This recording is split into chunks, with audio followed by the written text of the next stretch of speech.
Izinkan saya membacakan sedikit manaqib daripada guru kita untuk sedikit mengenang daripada perjalanan dakwah beliau dan sejarah singkat beliau agar tambah mahabbah kita kepada beliau. Dan ketika kita menceritakan tentang orang-orang saleh, sebagaimana para ulama berkata, inda dzikrus salihin tanzilur rahmah. Ketika diceritakan atau diingatkan kembali kisah-kisahnya orang-orang saleh, maka turun rahmat kepada orang-orang yang mendengarkan. Maka mudah-mudahan keberkahan dari guru kita meluas kepada kita semua, amin ya rabbal alamin. Guru kita Ki Haji Muhammad Syahruddin, atau yang biasa kita kenal dengan Aang. Kita memanggil beliau dengan sebutan Aang. Mau siapapun yang datang kepada beliau, beliau tersenyum. Beliau cuma meminta kepada orang yang ketemu dengan beliau, kenalan dengan beliau, panggil saya Aang. Seperti nggak ada jarak antara beliau dengan siapapun orang yang dihadapannya. Masya Allah. Beliau lahir di Tanjung Priuk, Sabtu Legi, tanggal 6 Ramadan 1392 Hijriah. Beliau lahir dari pasangan orang saleh dan salehah, yakni Abah Haji Suradi dan Ibu Hajah Nyai Asti. Beliau dari masa kecilnya sama seperti halnya orang-orang saleh yang dibimbing oleh orang saleh. Dididik oleh ayahnya setiap malam dengan ajaran-ajaran agama. Lalu beliau belajar pertama kali Al-Quran dengan guru beliau yang bernama Ustadz Haji Ali Iduk yang ada di Gang 25 Tanjung Priuk.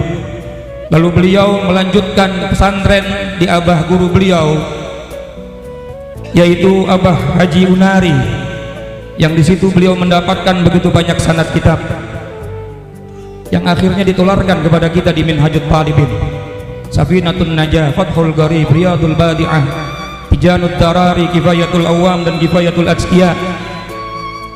Maka mata rantainya sampai kepada Abah Unari. Kemudian lanjut beliau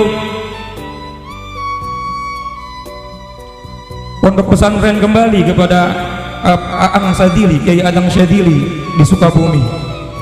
Dan setelah beliau selesai daripada studi pesantrennya, beliau tidak serta-merta berhenti untuk mencari ilmu. Beliau terus mulazamah, diantaranya kepada para wali dan ulama Paku-Paku Banten, Abu Yadimyati, Abu Yabustami, Abu Arsyudin, dan juga beliau pasaran kitab Tauhid di Ajengan Obay Karawang. Alhamdulillah kita punya guru yang banyak gurunya, insya Allah juga barakah buat kita semua, amin. Setelah beliau selesai pesantren dan mulazamah terus dengan para ulama, akhirnya beliau mendirikan satu tempat untuk memanfaatkan ilmu beliau. Pertama kali di rumah beliau, di rumah orang tua beliau di Gang 24, lanjut di Gang 17, kemudian di Gang 16, dan akhirnya di tempat yang sekarang kita adakan haulnya, yaitu Minhajut Talibin. Banyak ilmu yang kita dapatkan dari beliau, ilmu zahir, ilmu agama, nahwu saraf, amil jurumiyah, kemudian juga kitab-kitab kuning yang kecil, yang tipis tapi manfaatnya luar biasa. Tapi ada ilmu yang Masya Allah tiap hari kita dapatkan pada saat kita berbicara dengan beliau, bertemu dengan beliau, bersendagurau dengan beliau. Tidak ada satu jarak pun antara beliau dengan orang yang ada di hadapannya. Beliau begitu tawadhu, rendah hati kepada siapapun yang beliau terima, tamu siapapun, maka mudah dakwah beliau diterima oleh kalangan manapun. Sehingga santri-santri beliau saat itu bukan hanya dari golongan orang-orang yang pengen ngaji saja, tapi juga banyak anak-anak yang mohon maaf dari jalanan, preman, orang-orang yang mungkin jauh dari Allah begitu luar biasa, tapi karena kelembutan hati beliau, akhirnya beliau bisa membuat mereka tergabung dalam majelis yang mulia ini. Hadirin ma'asyal jamaah yang dirahmati dan dimuliakan Allah, pahit, getir, susah, dan lain sebagainya dalam dakwah beliau adalah satu keniscayaan, karena yang namanya hidup itu pasti adalah ujian. Apalagi seorang ulama, seorang yang berdakwah, pasti beliau luar biasa ujian dalam dakwah beliau. Tapi beliau tetap lakukan itu, lalui itu dengan senyum beliau, sampai akhirnya pada tanggal 4 Agustus 2015, atau tepatnya pada tanggal 18 Syawal 1436 Hijriah, Allah sayang kepada beliau.